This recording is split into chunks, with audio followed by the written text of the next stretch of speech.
Segment Arba, Nikud Shalosh, Nikud Aleph. Lo le'olam yishkav. Lo le'olam yishkav. You learned in Module Arba Nikud Achat how to describe how a group will behave. And now we'll learn how to describe how an individual will or will not behave. We'll focus on third masculine singular forms. So the meaning of these verbs will be he will, followed by whatever is the content of the verb. Notice in the heading, lo yishkav, he will not lie down. As is described in the paragraphs before you, you will find that these third masculine singular of the yiktol, the he will conjugation, begins with a yod as a prefix. It resembles the plural forms that we studied earlier. So you find a yod prefix in yishkavu, they will lie down. Now we have yishkav, he will lie down. In contrast to the plural forms, however, we'll be omitting the shurik.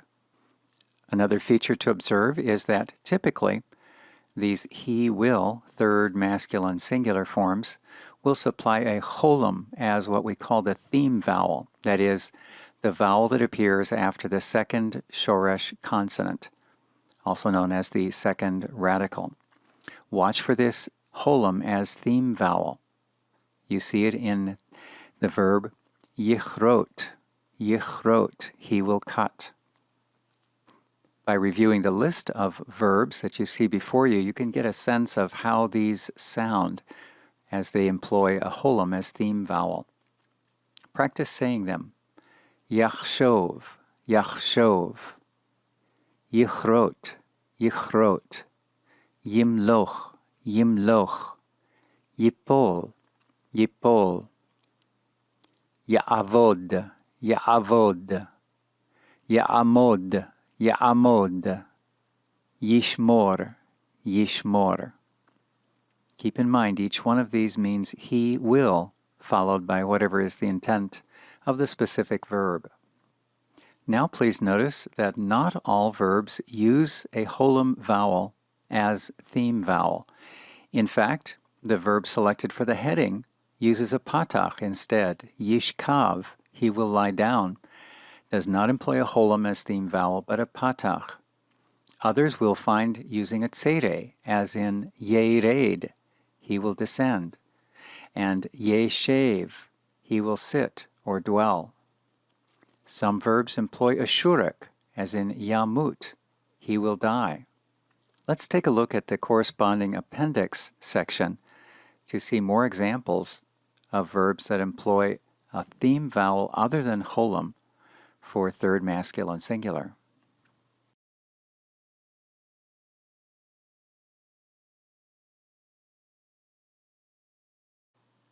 Here then is the appendix portion for Arba, Nikud Shalosh, Nikud Aleph. The first group lists verbs which employ either a kametz or a patach as theme vowel. Among these are verbs which have a guttural in the third position. Gutturals prefer an A-class vowel, and that is why we find a kametz or patach in verbs such as yimtza and yishma. Three other verbs preferring a patach theme vowel include yochal, yuchal, and yishkav. A tzere theme vowel is preferred by yered and yeshev. These are both first yod verbs. Halach behaves as if it were a first yod verb, and so is pronounced yelech, yelech. Natan is another verb employing a tzere as theme vowel, yitain, yitain. Bear in mind that each one of these verbs has the meaning he will, followed by whatever is the intent of the specific verb. Take a moment to read the footnote at the bottom of this page, which gives some information concerning stative verbs, a verb that describes a state of being rather than describing an action. Take a moment to look this over. Notice how hollow verbs form the theme vowel. Also notice the comates serving as prefix vowel, not a hirik. So instead of yod hirik as prefix, with these hollow verbs we consistently find yod comates.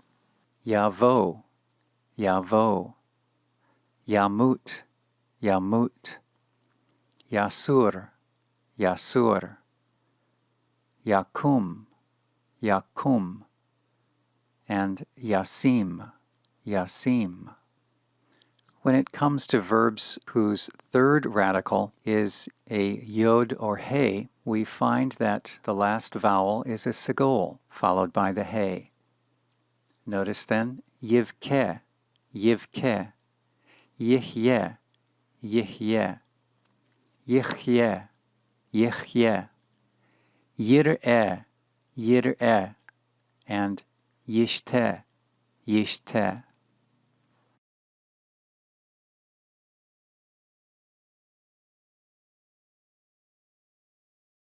Please review these verbs, focusing especially on those verbs which employ a cholam as the theme vowel, as you see on this page.